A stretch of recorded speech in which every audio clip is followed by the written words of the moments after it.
خليني اسالك بقى، ما حصلش توافق ليه ما بينك وما بين الاهلي، او ايه اللي حصل اصلا يعني؟ لان انا بحكم بس العلاقه التعاقديه، انت حضرتك دخلتنا في الموضوع، ودي حاجه طبعا يعني دي اصول يعني طبعا، وحاجه محترمه منك.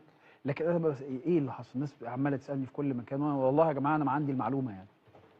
لا، هو انا طبعا يعني كنت من ضمن الترشيحات، لكن ربنا ما أردش واتخذ قرار تاني وقرار كمان في واحد أنا بحبه جدا. امم يعني أنا يعني له معزة عندي وفي قلبي كبيرة صلاح. جدا، وليد صلاح الدين. فخلاص يعني طالما القرار اتاخد خلاص، ربنا ما أردش في الفترة ديت، فبتمنى له التوفيق وللجهاز كله التوفيق والناس كلها التوفيق، وربنا يكرم إن شاء الله الرحمن يعني. وبشكركم برضو حقيقة يعني، لأن الرد كان رد راقي جدا جدا جدا.